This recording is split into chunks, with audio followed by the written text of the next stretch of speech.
Good morning बच्चों। आज मैं आपको आपकी ईवीएस का चैप्टर 6 करवाऊंगी। ठीक है बच्चों। और ये चैप्टर आपको पता है बच्चों किसके ऊपर है? ये चैप्टर है एक किसान के ऊपर।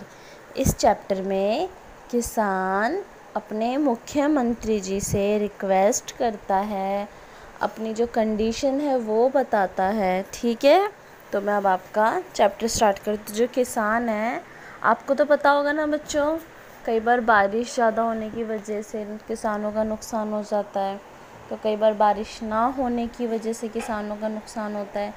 कितना नुकसान होता है ना, तो उसी के बेस पे आज हम बात करेंगे।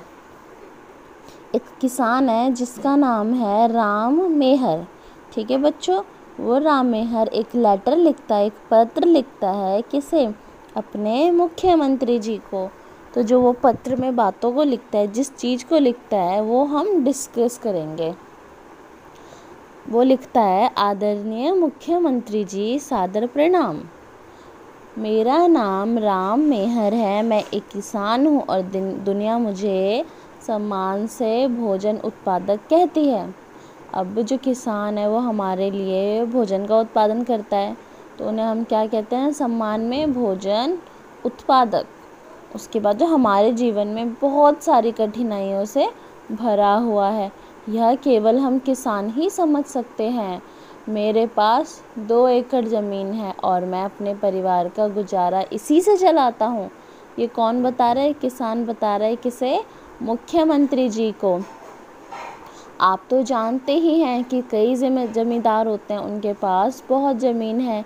ये ज़मीन का या तो ठेके पर दे देते हैं या फिर बटाई कर देते हैं। कुछ ज़मींदार खेतों का सारा काम किससे करवाते हैं? मजदूरों से। और जो कुछ किसान हैं, उनके पास क्या नहीं है? उनके पास उनकी खुद की ज़मीन नहीं है, इसीलिए उन्हें दूसरों के खेत में जाकर मजदूरी करना पड़ता है। क्यों? अपने परिवार का पालन पोषण के लिए। हमारे गांव के कुछ किसान अनाज उगाते हैं, कुछ दाल सब्जियां। ठीक है, और कई जो किसान है वो क्या उगाते हैं? फल के भी बाग है कईयों के।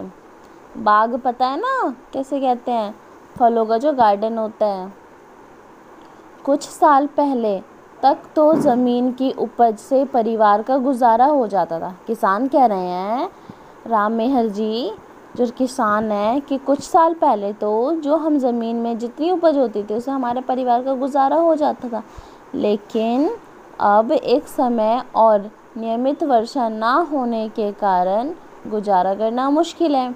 अब जितनी पानी की ज़रूरत है, बारिश नहीं होती तो उन्हें पानी नहीं मिल पाता, इसीलिए उनको नुकसान हो जाता है ना। लगभग 2 साल पहले हमारे गांव में कौन आए थे? कृषि वैज्ञानिक आए थे। उन्होंने बताया था कि ज़्यादा उपज के लिए खाद के साथ मात्रा में उर्वरक, अच्छी तरह के किस्म के बीज प्रयोग करने चाहिए। अब ये बता रहे हैं कि 2 साल पहले ना कृषि वैज्ञानिक जो कृषि से रिलेटेड होते हैं ना, वो आए थे। उन्होंने उन्हें बताया था कि उपज बढ़ाने के लिए आपको क्या करना चाहिए? अच्छी खाद का यूज़ करना चाहिए, जो उर्वरक है वो सही मात्रा में करनी चाहिए, जो बीज है वो अच्छे किस्म के यूज़ करने चाहिए। और उन्होंने बताया कि सही समय पर फसलों की सिंचाई होनी चाहिए, कीड़ों से बचाव का प्रबंध करना ज़रूरी है। खेत में बार बार एक ही फसल बोने से मिट्टी के जो पोषक तत्व है वो कम हो जाते। अब जब बच्चों मान लो ज़मीन है, वहाँ पे हमेशा हम आलू ही उगाएंगे तो क्या होगा? उसकी जो उत्पादक की क्षमता है वो ख़त्म हो जाएगी ना। ठीक है, फिर इसीलिए फसलों को हमें अदल बदल कर बोना चाहिए। मैंने कृषि वैज्ञानिक की बातों को ध्यान से सुना और फैसला किया, अब से मैं अच्छी फसलें उगाऊंगा इनकी बातें सुनकर। पिछले साल, फिर ये बताते हैं कि पिछले साल यानी कि इन्होंने पिछले वर्ष क्या किया? धान बोया। वर्षा ना होने के कारण जो पड़ोसी किसान हैं, उनसे उन्होंने क्या किया? ट्यूबलाइट से अपने खेत में सिंचाई की, पानी दिया। उर्वरक और कीटनाशक खरीदने के लिए उन्हें क्या करना पड़ा? कर्ज लेना पड़ा। क्यों? क्योंकि इनके पास पैसे नहीं थे। पर वर्षा की कमी से फसल सूख गई उस टाइम पे, वर्षा तो हो नहीं रही थी। अब कोई भी इंसान कितनी बार सिंचाई के लिए बार बार पानी देगा? एक बार ठीक है, 2 बार ठीक है, पूरे साल तो कोई देगा नहीं। तो यही और कुछ इसके बाद फिर ये बताते हैं कि कुछ साल पहले भी ऐसी ही स्थिति आई अकाल की, भुखमरी की भी नौबत आ गई। नवंबर के टाइम इन्होंने क्या किया, गेहूँ बोया। गेहूँ की फसल बहुत अच्छी थी, वो देखकर खुश हो गए। उन्होंने सोचा कि इस बार तो फसल अच्छी है, मैं कर्ज भी चुकाऊंगा, खेत में ट्यूबलाइट लगवाऊंगा। आखिर सिंचाई पकने के लिए फिर उन्होंने क्या किया, जो फसल है वो पकने का इंतज़ार किया। कुछ दिनों बाद कटाई की जानी थी। उससे पहले क्या हुआ, तेज हवा, मूसलाधार बारिश, ओले, सारी चीज़ें हो गई, जिससे क्या हुआ, फसल खराब हो गई। सोने सी चमकती फसल कुछ ही दिनों में काली पड़ गई। जो इतनी अच्छी फसल थी, अब वो पानी इतना सारा हो गया।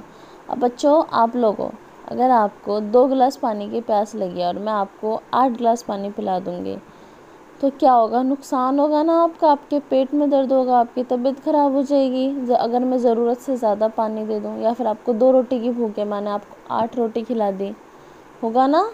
तो वही बता रही, इतना सारा पानी, ओले की वजह से फसल पूरी काली पड़ गई। और कभी कभी सूखे की वजह से फसल खराब हो जाती है, तो कभी पानी ही पानी की वजह से। अब कैसे फसल ठीक रहे? फिर वो कहते हैं, जैसे मैंने फसल काटी, उसमें से मैंने अपनी आवश्यकता के अनुसार क्या किया, जिन्होंने ज़रूरत थी, जो सही लगा, वो गेहूँ उन्होंने क्या किया, अनाज की टंकी में डाल दी और उसमें नीम के सूखे पत्ते डाले। नीम के पत्ते पता है क्यों डाले? जिससे कीड़े ना लगे, अनाज सुरक्षित रहे और चूहे आदि भी उसमें ना आए। बचे हुए गेहूं के लिए उन्होंने क्या किया, अनाज में मंडी आढ़ती के पास गए। मंडी गए बेचने, गेहूं देखते ही उन्होंने बोला, कहाँ भाई, इस गेहूं को कौन खरीदेगा? एक तो पतला दाना है, ऊपर से काला भी है। उसके बाद उन्होंने फिर भी खरीद लिया। तो इन्होंने बेचा। जब बेचने के बाद इन्हें ट्यूबलाइट तो छोड़ो, ये तो अपना कर्ज भी नहीं चुका पाए। अनाज मंडी में मैंने देखा कि किसानों द्वारा, मतलब जब ये अनाज मंडी में गए थे अपना गेहूँ बेचने, इन्होंने देखा कि किसानों द्वारा बेचने के लिए जो लाया हुआ गेहूँ है वो खुले में पड़ा था। भंडारण के लिए रखी गई अनाज की बहुत सी बोरियां क्या थी, बारिश में ख़राब हो रही थी, और कुछ बोरियां तो फटी हुई भी थी। इसी प्रकार बड़े पैमाने में क्या हो रहा था, अनाज खराब हो रहा था, और ख़राब होने के कारण लोगों को अनाज के अभाव का सामना करना पड़ता था, यानी कि कमी का। मेरा फिर ये कहते हैं, मेरा आपसे निवेदन है, किससे? मुख्यमंत्री जी से आपसे निवेदन है, सरकार द्वारा किसानों के हित में योजनाएं बनवाएं और उनके कष्ट को दूर करें। हम किसानों की खून पसीने की मेहनत से उगाए गए अनाज के उचित भंडारण की व्यवस्था करवाएं। धन्यवाद, राम मेहर। अब बच्चों, आपने इसको सुना ना ध्यान से। इसमें आपको क्या बताया गया है? इसमें उन्होंने अपनी कंडीशन बताई अपने मुख्यमंत्री जी को। ठीक है बच्चों, आप इसको पढ़ोगे। और अच्छा, अब ये बताओ बच्चों, जैसे कि जो राम मेहर की खेतों की जो धान की फसल थी वो सूख क्यों गई? मैंने भी आपको बताया है ना, आप वो बताओगे। और कृषि वैज्ञानिक ने उपज बढ़ाने के लिए क्या सलाह दी थी? राम मेहर को कौन कौन सी मुश्किलों का सामना करना पड़ा?